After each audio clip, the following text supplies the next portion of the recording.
The Urantia book, section 4, Life and Teachings of Jesus, paper 164, at the Feast of Dedication. As the camp at Pella was being established, Jesus taking with him Nathaniel and Thomas,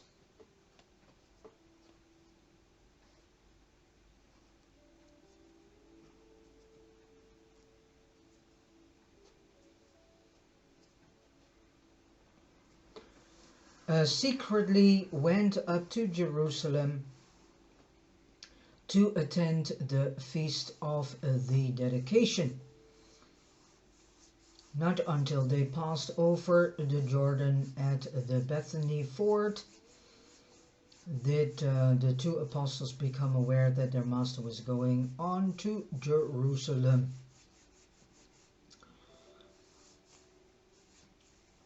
When they perceived that he really intended to be present at the Feast of Dedication, they remonstrated with him most earnestly, and using every sort of argument, they sought to dissuade him. But their efforts were of no avail. Jesus was determined to visit Jerusalem. To all their entreaties and to all their warnings emphasizing the folly and danger of placing himself in the hands of the Sanhedrin, he would only reply with, "I would give these teachers in Israel another opportunity to see the light before my hour comes." On they went toward Jerusalem, the two apostles continuing to express their feelings of fear and to voice their doubts about the wisdom of such an apparently presumptuous undertaking. They reached Jericho about 4:30 and prepared the lodge for the night. Okay. 1. Story of the Good Samaritan. That evening,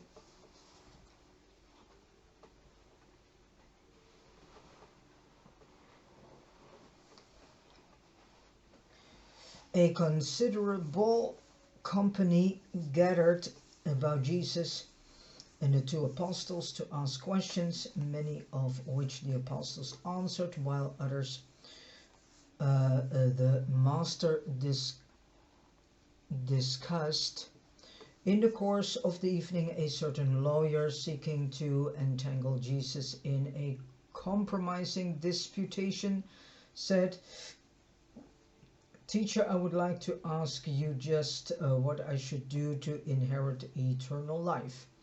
So again, this theme is repeating. Jesus answered, "What is written in the law and the prophets? How do you read the scriptures?" The lawyer, knowing the teachings of both Jesus and the Pharisees, answered, "To love the Lord with all your heart, soul, mind, and strength, and your neighbor as yourself." So then said Jesus, "You have answered right. This, if you really do, will lead to life everlasting."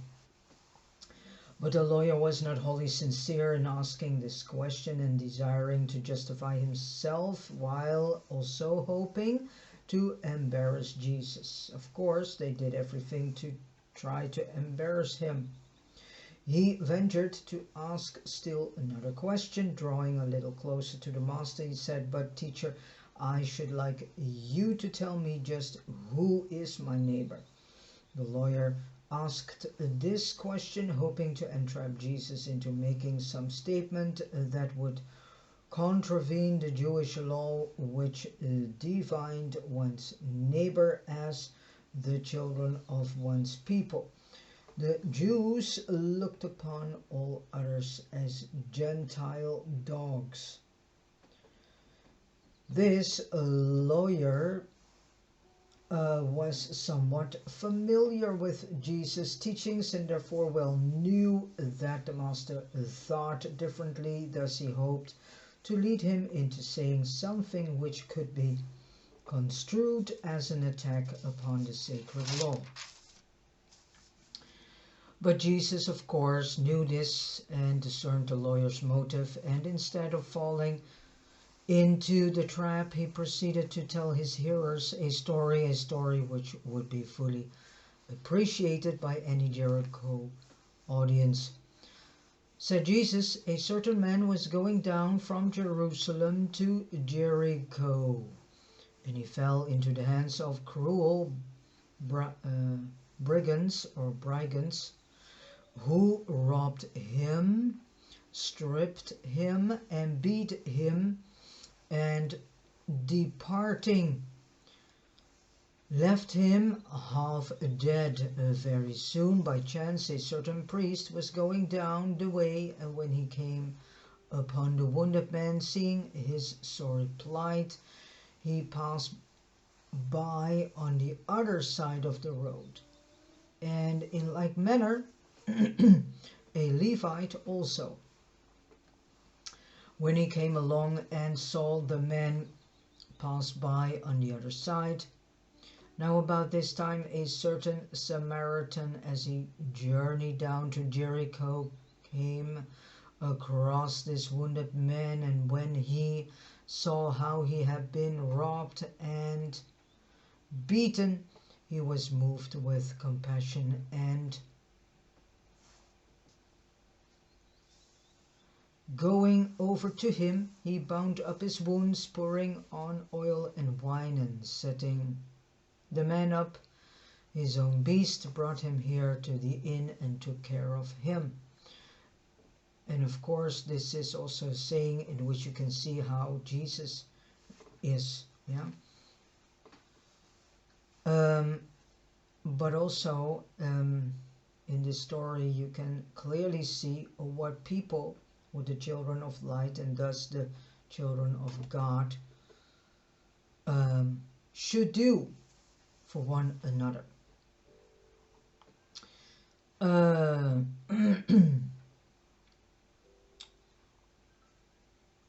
And on the morrow he took out some money, and giving it to the host, said, "Take good care of my friend, and if the expense is more when I come back again, I will repay you."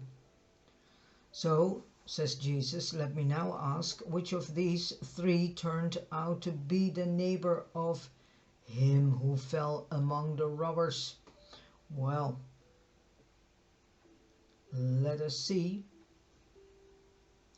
And when the lawyer perceived that he had fallen into his own snare, he answered, "He who showed mercy on him." And Jesus said, "Go and do likewise."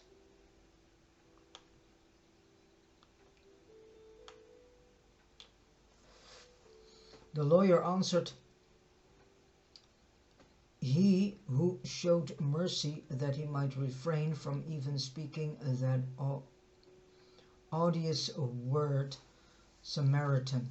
The lawyer was forced to give the very answer to the question, "Who is my neighbor?"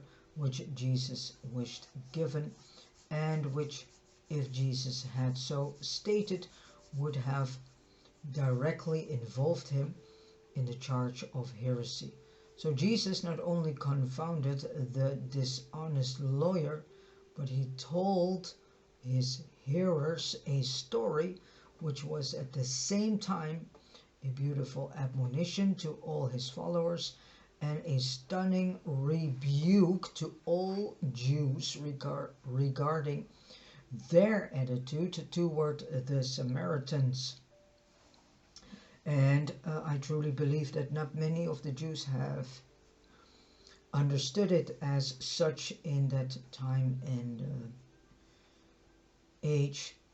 And I truly believe that on the day that we are living in, so the time and age we are living in, many of them still are not doing as such. And this story has continued to promote brotherly love among all who have subsequently believed the gospel of Jesus. And then too at Jerusalem,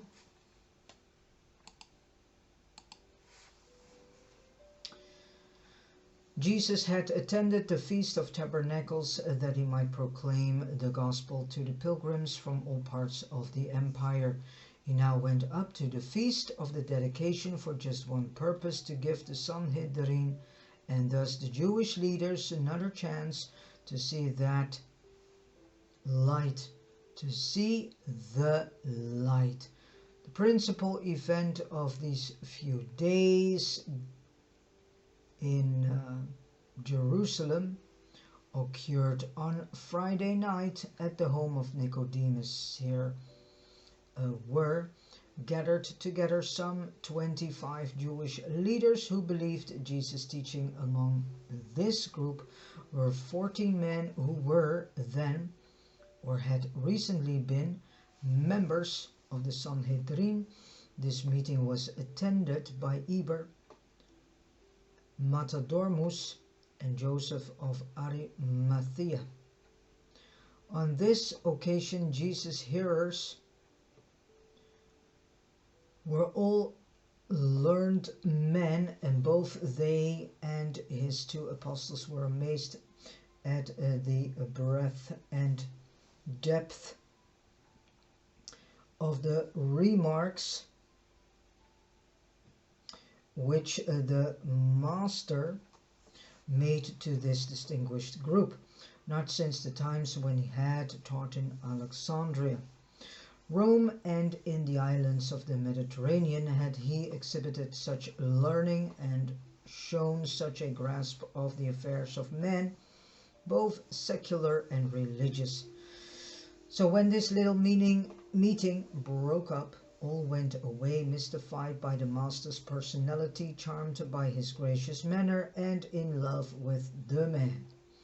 They had sought to advise Jesus concerning his desire to win the remaining members of the Sanhedrin. The master listened attentively, but silently, to all their proposals.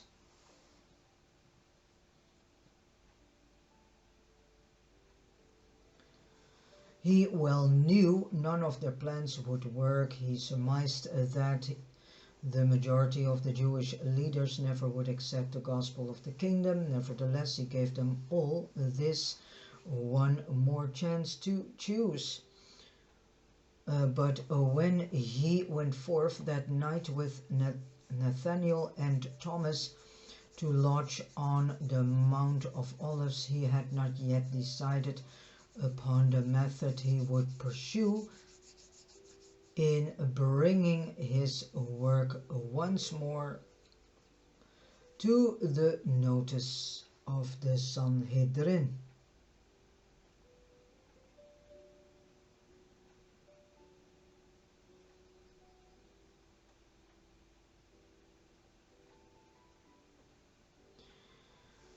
That night Nathaniel and Thomas slept little. They were too much amazed by what they had heard at Nicodemus' house, and they thought much over the final remark of Jesus regarding the offer of the former and present members of the Sanhedrin to go with him before the 70.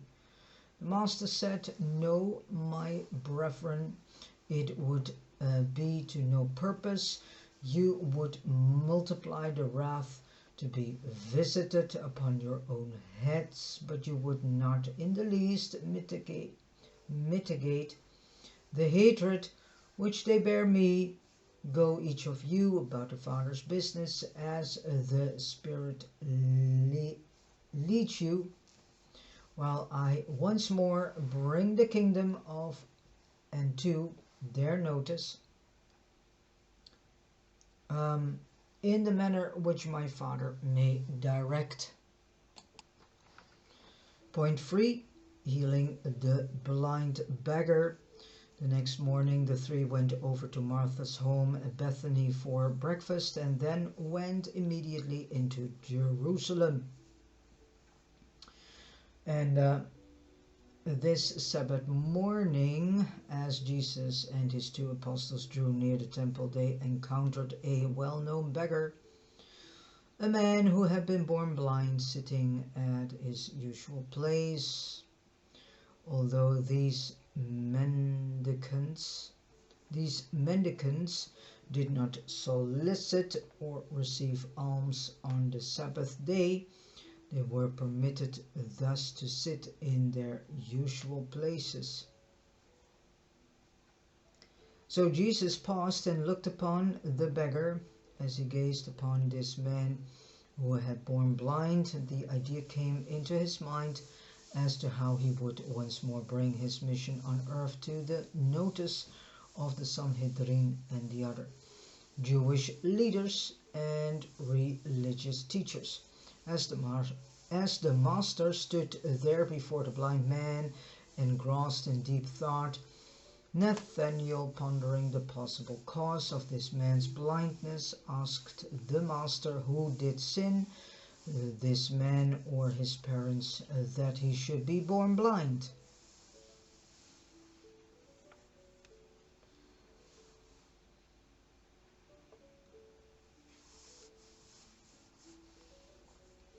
The rabbis taught that all such cases of blindness from birth were caused by sin. Not only were children conceived and born in sin, that's also not correct. We may let go of that idea. That is nothing more than fear-mongering. Because sin is something that you choose to do. A baby doesn't choose to sin. But a child could be born blind as a so-called punishment for some specific sin committed by its father, and they even taught that a child itself might sin before it was born into the world. Well, this is not proven in any way, shape, or form. This is all based on human superstitious behavior and ways of seeing things happening in life. And it's about time that this superstition, that we let go of all this. And of course, it was also taught that such defects could be caused by some sin or other indulgence of the mother while carrying the child. All right. The master found it difficult to make men believe that their souls had not previous existences. Well, this is something unto the day of today many people also do not understand. Why? Because many have been taught about this reincarnation story. But we are being existed once, yeah, so God made us and made us one time. So this whole idea of reincarnation actually doesn't exist. I think it's based on the fact that some thought adjusters have been in many human host bodies. Human hosts. So these thought adjusters have a lot of life experiences in them, and I think this also has to do with the idea of past lives and so on. We never have had any past life. We do not reincarnate, and we also do not come back to this earth plane anymore. So this all has to do with recognition from one thought adjuster to another thought adjuster. If that recognition is there, then your brain is thinking that you know the other person from other type of life. But that's not the case.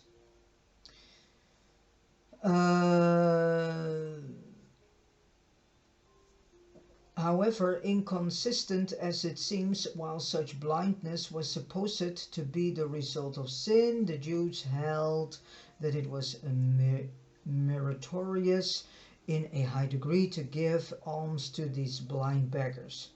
Better said, they just found out another way not to do brotherly love. It was the custom of these blind men constantly to chant to the passers-by, "O tender-hearted, gain merit by assisting the blind."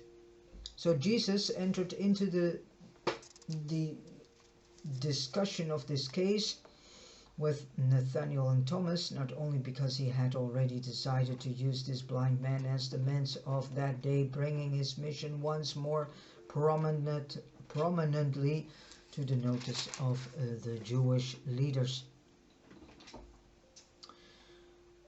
but also because he always encouraged his apostles to seek for the true causes of all phenomena, natural or spiritual. He had often warned them to avoid the common tendency to assign spiritual causes to commonplace physical events. So Jesus decided to use this beggar in his plans for that day's work, but before doing anything for the blind man, Josiah by name, he proceeded to answer Nathaniel's question.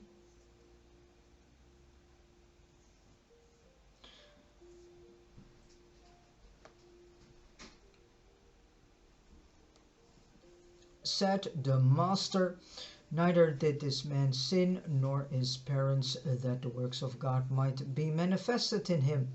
This blindness has come upon him in the natural course of events, but we must now do the works of the Father who has sent me while it is still day, for the night will certainly come when it will be impossible to do the work we are about to perform.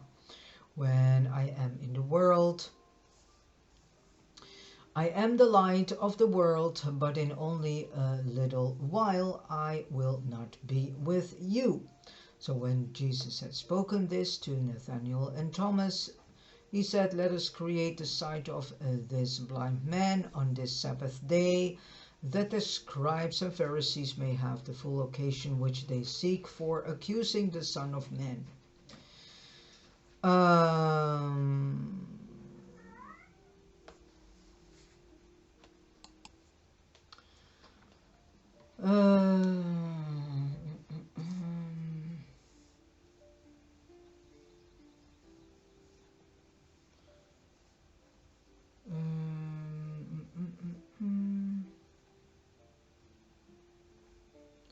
Then stooping over, Jesus spat on the ground and mixed the clay with the spittle, and speaking of all this, so that the blind man could hear, he went up to Josiah and put the clay over his sightless eyes, saying, "Go, my son, wash away this clay in the pool of Siloam, and immediately you shall receive your sight." And when Josiah had so washed in the pool of Siloam, he returned to his friends and family, seeing, as shortly said, having always been a beggar, he knew nothing else. So when the first excitement of the creation of his sight had passed, he returned to his usual place of alms seeking. His friends, neighbors, and all who had known him for a long time saw that he could see, and said, "Is this not Josiah, the blind beggar?" Some said it was he, while others said, "No, it's not him. But this man can see." But when they asked the man himself, he answered, "I am he." When they began to inquire of him how he was able to see, he answered them, "A man called Jesus came by this way, and when talking about me with his friends, he made clay with spittle, anointed my eyes, and directed that I should go and wash in the pool of Siloam." I did what the man told me to do so, and immediately I received my sight, and that is only a few hours ago. I do not yet know the meaning of much that I see. And when the people who began to gather about him asked where they could find the strange man who had healed him, Josiah could answer only that he did not know. So Jesus made use of the clay and the spittle and directed him to wash in the symbolic pool of Siloam for 3 reasons. 1, this was not a miracle response to the individual's faith. This was a wonder which Jesus chose to perform for a purpose of his own. Well, not of his own, of his Father, as a matter of fact. It served a greater purpose, but which he so arranged that this man might derive lasting benefit therefrom. 2, as the blind man had not asked for healing, and since the faith he had was slight, these material acts were suggested for the purpose of encouraging him. He did believe in the superstition of the efficacy of spittle, because the world is still oh wow, the world is still dealing with superstitiousness. And he knew the pool of Siloam was a semi-sacred place, but he would hardly have gone there had it not been necessary to wash away the clay of his anointing. There was just enough ceremony about the transaction to induce him the act. 3, but Jesus had a 3rd reason for resorting to these material means in connection with this unique transaction, because this miracle wrought purely in obedience to his own choosing, and thereby he desired to teach his followers of that day and all subsequent ages to refrain from despising or neglecting material means in the healing of the sick. He wanted to teach them that they must cease to regard miracles as the only method of curing human diseases. Last, Jesus gave this man his sight by miraculous working on this Sabbath morning and in Jerusalem near the temple, for the prime purpose of making this act an open challenge to the Sanhedrin and all the Jewish teachers and religious leaders. This was his way. Well, not his way. In actuality, it was not Jesus' way. It was the way of the Father. So the Father wanted to do this, and the Father wanted to use this man all for the purpose to again teach to the Jewish leaders of the Sanhedrin to follow his way, to follow the way of the Father, to follow the truth of the Father.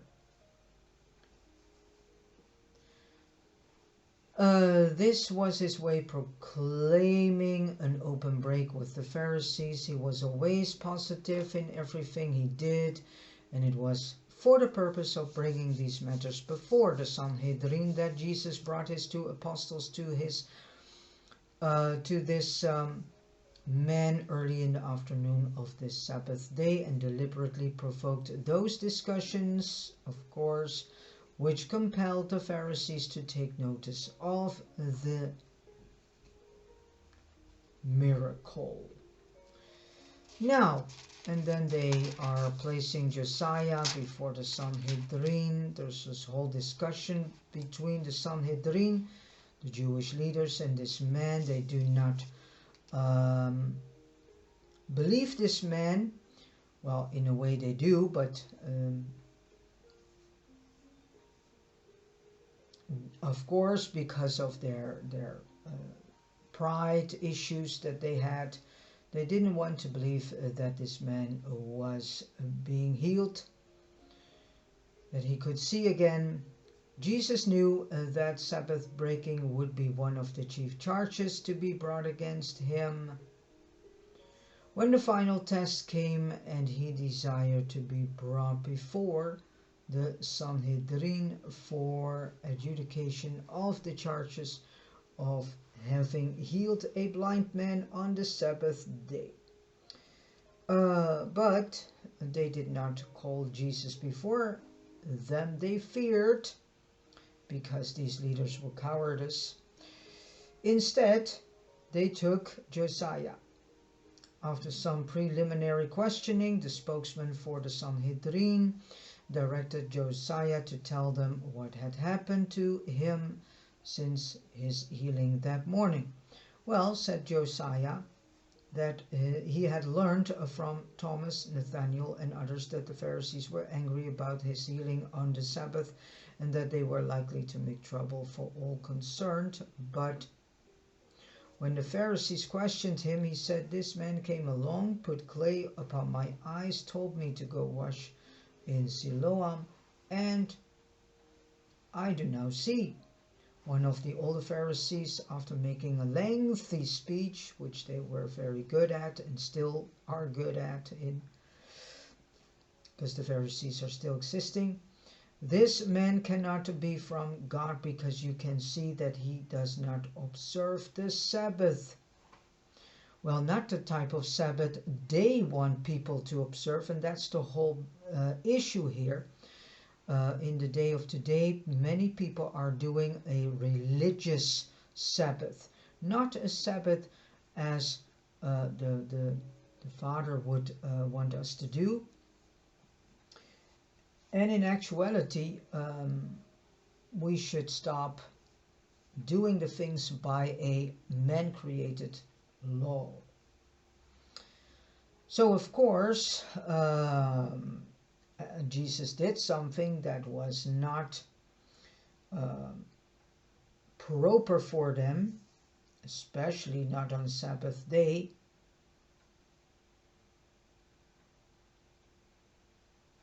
So they saw that Jesus was violating the law, first in making the clay, then in sending this beggar to wash in Siloam on the Sabbath day.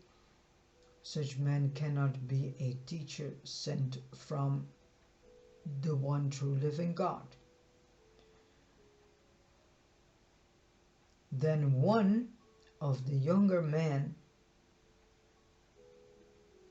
who secretly believed in Jesus said, "If this man is not sent by God, how can he do these things?"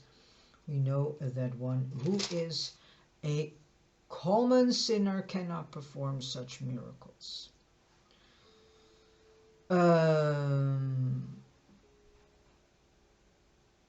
And then they have a whole discussion, and in this discussion they are saying that probably Jesus is a prince of the devils. Well, he's of course not.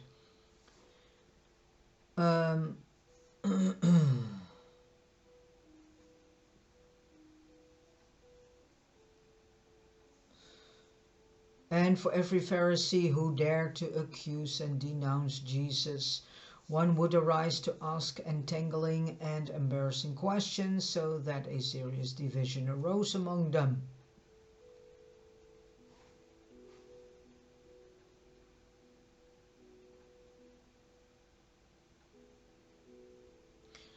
And then they are turning back to Josiah again and asking him, "What do you have to say about this man, this Jesus, whom you claim opened your eyes?" And Josiah answered, "I think he is a prophet."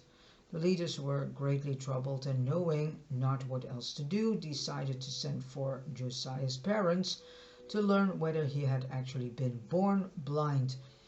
They were loath to believe that the beggar had been healed. It was well known about Jerusalem, not only that Jesus was denied entrance into all synagogues, but that all who believed in his teaching were likewise cast out of the synagogue.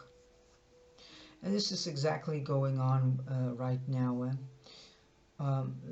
That's what I say, the descendants of the Sanhedrin are still alive. And so you can say that we are still dealing with the Sanhedrin in a certain way in the time and age that we are in.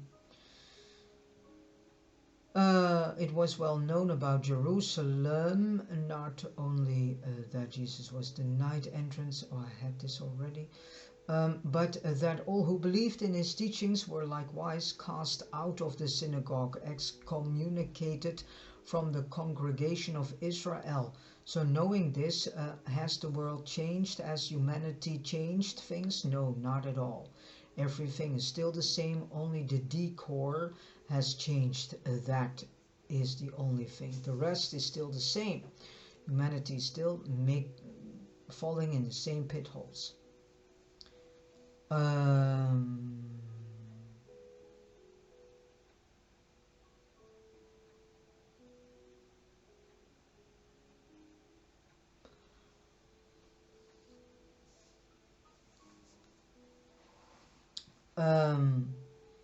Therefore, Josiah's parents, poor and fear-burdened souls, appeared before the august Sanhedrin. They were afraid to speak freely. Said the spokesman of the court, "Is this your son?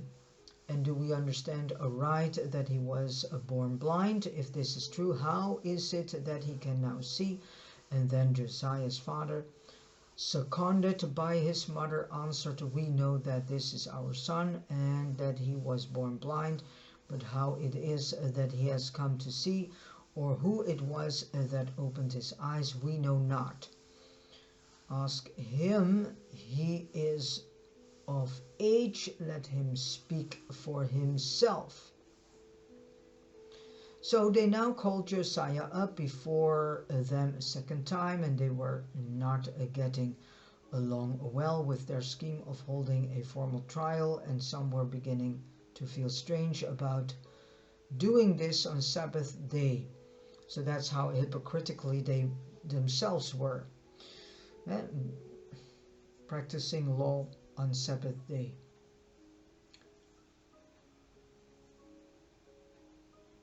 And then the officer of the court spoke to the former blind man, saying, "Why do you not give God the glory for this? Why do you not tell us the whole truth about what happened? We all know that this man is a sinner."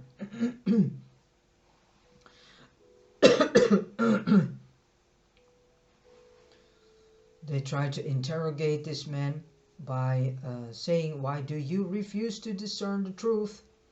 You know that both you and this man stand convicted of Sabbath breaking. Will you not atone for your sin by the acknowledging God as your healer? If you still claim that your eyes have this day been opened." But Josiah was neither dumb nor lacking in humor, so he replied to the officer of the court, "Whether this man is a sinner I know not, but one thing I do know, is that whereas I was blind, now I see." And since they could not entrap Josiah, they sought further to question him, asking, "Just how did he open your eyes? What did he actually do to you? What did he say to you? Did he ask you to believe in him?" Well, the man Josiah replied somewhat impatiently, "I have told you exactly how it all happened.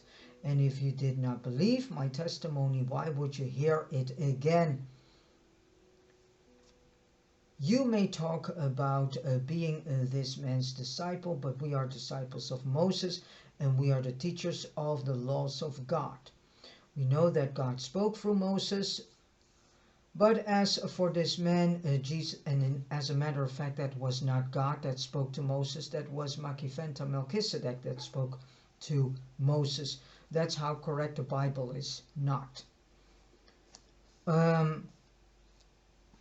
And this is something you get to know if you listen to the audio videos all about Melchizedek, then you will get to know that most of the things in the Old Testament are declared to God, but not all is such. Moses spoke only to Makiphen and Melchizedek. So, yeah. Then Josiah, standing upon a stool, shouted abroad to all who could hear, saying, "Hearken, you who claim to be the teachers of all Israel, while I declare to you that therein is a great marvel, since you confess that you know not whence this man is, and yet you know of a certainty from the testimony which you have heard, that he opened my eyes. So we all know that God does not perform such works for the ungodly, that God would do such a thing only at the request of a true worshipper, for one who is holy and righteous. So you know that not since the beginning of the world have you ever heard of the opening of the eyes of one who was born blind. So look then, all of you, upon me, and realize what has been done this day in Jerusalem. I tell you, if this man were not from God, he could not do this." And as the Sanhedrists departed in anger, of course, and confusion, they shouted to him, "You were altogether born in sin, and do you now presume to teach us?" Yes, he did.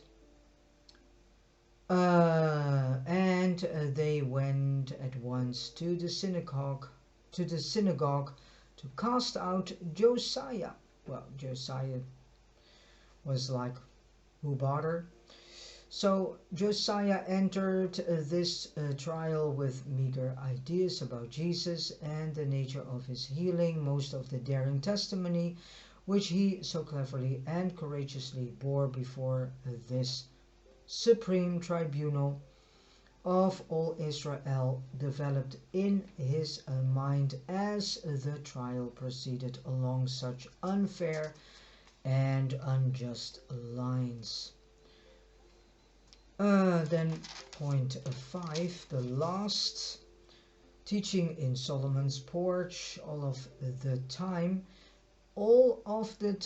in and through this Sabbath breaking session of the Sanhedrin was in progress in one of the temple chambers. So Jesus was walking about near at hand, teaching the people in Solomon's porch, hoping that he would be summoned before the Sanhedrin, where he could tell them the good news of the liberty and joy of divine sonship of the kingdom of God. But they were afraid to send for him. They were always disconcerted by the sudden and public appearances of Jesus in Jerusalem, the very occasion they had so ardently sought. Jesus now gave them, but they feared to bring him before the Sanhedrin even as a witness, and even more, they feared to arrest him. That's how cowardice they were. This was midwinter in Jerusalem. The people sought the partial shelter of Solomon's porch, and as Jesus lingered, the crowds asked him many questions, and he taught them for more than 2 hours. Some of the Jewish teachers sought to entrap him by publicly asking him, "How long will you hold us in suspense? If you are the Messiah, why do you not plainly tell us?" Said Jesus, "I have told you about myself and my Father many times, but you will not witness for me. But many of you believe not, because you belong not to my fold." The teacher of truth attracts only those who hunger for the truth and who thirst for righteousness. My sheep hear my voice, and I know them, and they follow me. And to all who follow me and follow my teaching, I give eternal life. They shall never perish, and no one shall snatch them out of my hand. My Father, who has given me these children, is greater than all, so that no one is able to pluck them out of my Father's hand. The Father and I are one. Some of the unbelieving Jews rushed over to where they were still building the temple to pick up stones to cast at Jesus. But the believers restrained them. So Jesus continued his teaching. Many loving works have I shown you from the Father, so that now would I inquire, for which one of these good works do you think to stone me? And then answered one of the Pharisees, for no good work would we stone you, but for blasphemy, inasmuch as you, being a man, dare to make yourself equal with God.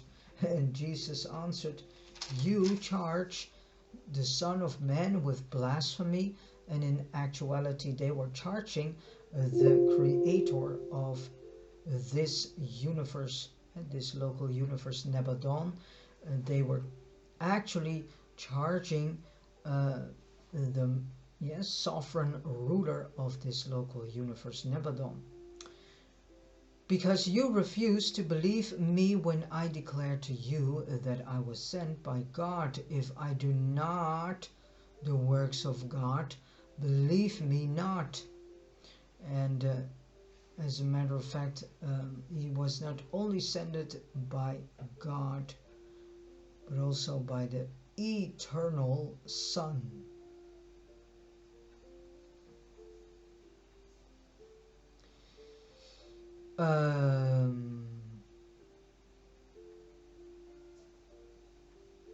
If I do not the works of God, believe me not, says Jesus.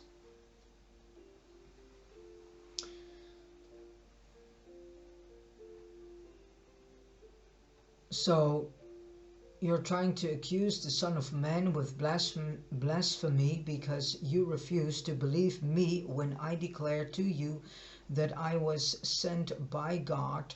If I do not the works of God, believe me not.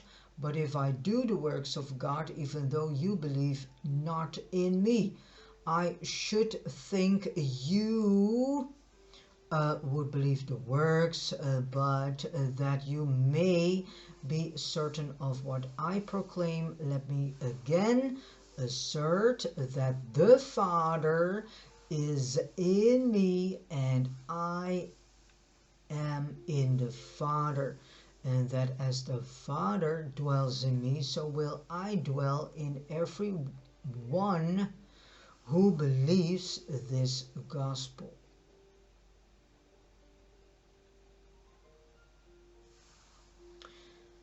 And when the people heard these words, many of them rushed out to lay hands upon the stones to cast at him.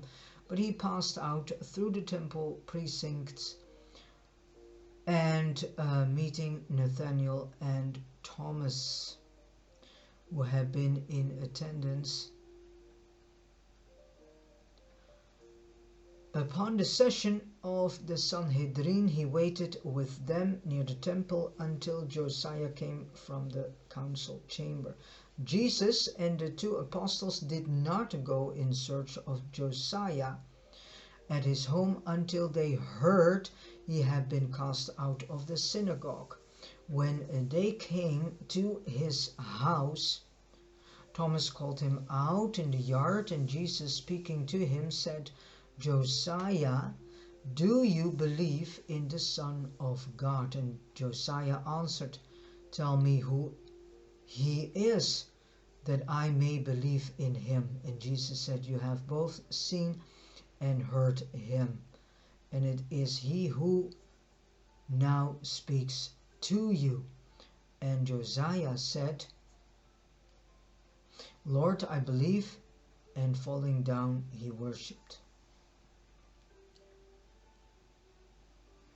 So when Josiah learned that he had been cast out of the synagogue, he was at first greatly downcast, but he was much encouraged when Jesus directed that he should immediately prepare to go with them to the camp at Pella.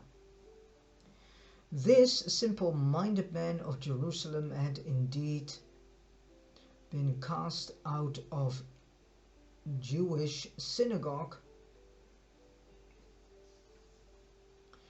But behold, the creator of a universe leading him forth to become associated with the spiritual nobility of that day and generation. And now Jesus left Jerusalem, not again to return until near the time when he prepared to leave this world. With the 2 apostles and Josiah, the master went back to Pella, and Josiah proved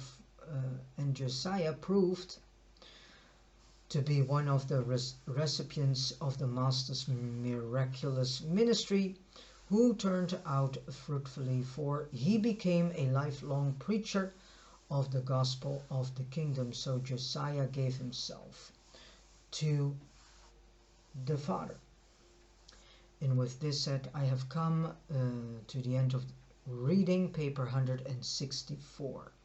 And thank you so much for listening to this audio video, and God bless you.